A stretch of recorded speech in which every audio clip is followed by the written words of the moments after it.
Alright, today I'm breaking down how I made this video for Swedish candy with almost no gear.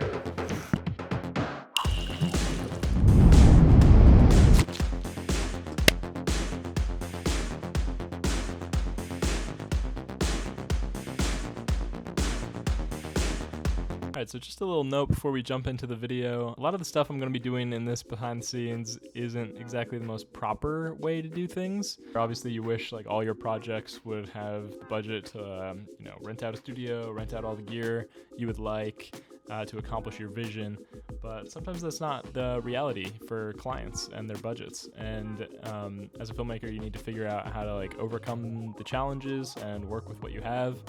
And that's kind of the purpose of this video. I film in my basement. I film with equipment that I already owned or some few pieces of equipment that I bought specifically for the shoot. And sometimes you need to do that. And I enjoy seeing filmmakers out there post about how, they're working through their challenges and their limitations for the projects. And I wanted to do that for you guys. That being said, enjoy the rest of the video. So I want to break down the shots one by one.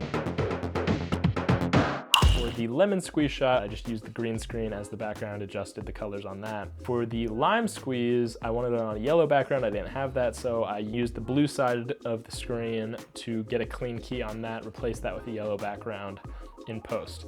All right, so we're here in DaVinci Resolve, so you can already see we're at the lime and the lemon squeeze shot at the beginning of the video. And this is just kind of orienting both shots and cropping out one of them to kind of get this split in the middle of the screen. And then just aligning them so that the juice hits right in the middle like that. When the juice starts to fall, we zoom in just to give a little bit of movement. So for the candy shot, we just had it on the turntable. We actually cut lime in half, put the flat side of the lime down in the middle of the turntable, stuck the needle in there, and what that did was just raise it off the turntable, get it as isolated as possible in front of that blue background. We had to use the blue side to contrast more with the green of the candy. And what that allowed us to do is just get a clean key on that candy just so that it's floating alone in space and we can animate it how we wanted to in post. And the candy kind of flies out of the center. Again, we're just keyframing that, adding a little bit of motion blur. And then we added two things. So we added this splash effect, which you can kind of see here. We imported this from Envato Elements, just giving us a little bit of that juice kind of exploding out, giving us something else to focus on rather than just the candy itself. You can see it's on the screen composite mode. You can see as I change the different modes, how it kind of changes how it appears.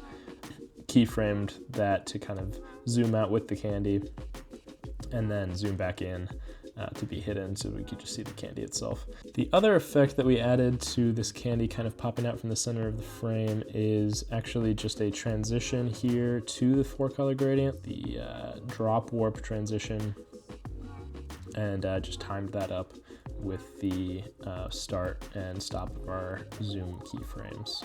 So the candy, this is the original shot, right? So there's the half lime, there's the needle, and then there's the candy turning on the turntable. You drop the 3D keyer effect on one of these nodes, and then you click this eyedropper tool, select the blue background, and then that will basically key it out all for you. So here, something interesting happens. So we actually wanted it to look like it was falling down from this kind of imaginary space that we had where the juice was meeting, the candy pops out, and then it falls down into the container. But we didn't actually film it falling. Like, the shot was just the candy spinning on the turntable. So what we did to kind of mimic that effect was just this gradient. We just made the upper colors the same, the lower colors the same. And then you can actually keyframe the placement of the middle of the gradient. So you can see at the beginning of the shot, you have the center all the way at 1, and then as the shot starts moving, as that kind of splash effect goes away, and we want the candy to start falling, quote unquote, we have that center line move up to make it look like it's falling through space and getting to the green section of the space. So, and then we also, you can see, started rotating the candy itself, so you can see this rotation angle keyframe start moving. And we also shrunk it to make it look like it was getting further away from the camera, and moved the position so that it lines up perfectly with the actual candy. As you can see, it's swaps to the actual candy here in between these two frames. It's a very subtle difference, so you can see we matched it pretty well. And that candy, we actually filmed dropping it into the package itself. To mimic reality with falling, you have to kind of increase the directional blur as it starts falling faster. We started out, the direction blur you see here, the blur strength is lower, and then as it falls further and further, it goes higher and higher blur strength. And that blur angle is just the direction in which it's showing the blur. So we want it 90 degrees straight up and down. Right here we got our side lighting. It's a Godox SL150. We're trying to hit the candy, but not so much the background. That's why it's kind of like tilted forward. Now our very fancy background lighting is an extra lamp that we were storing down here.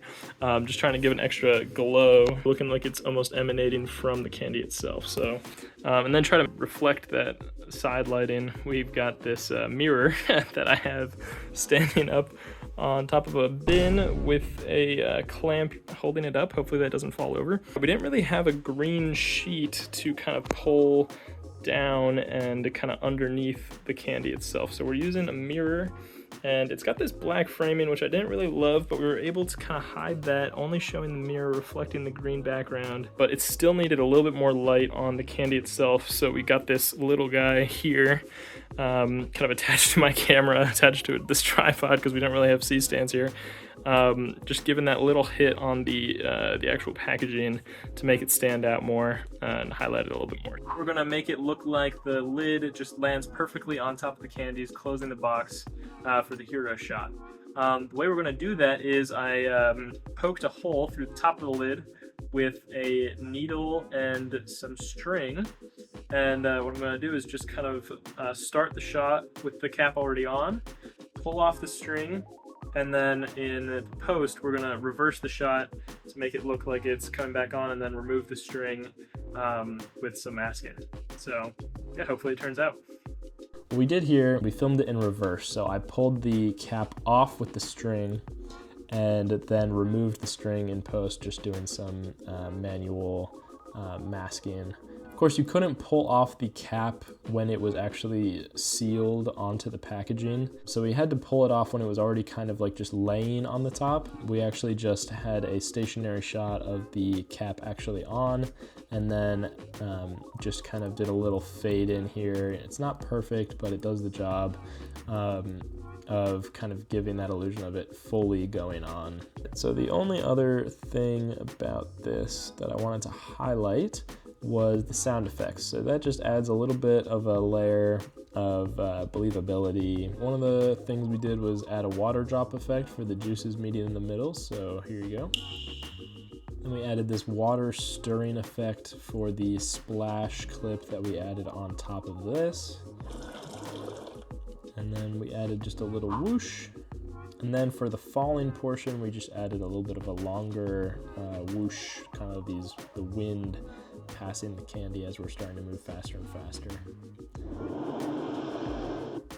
So when the candy landed, we wanted a sound effect that sounded a little bit more squishy because it's a gummy.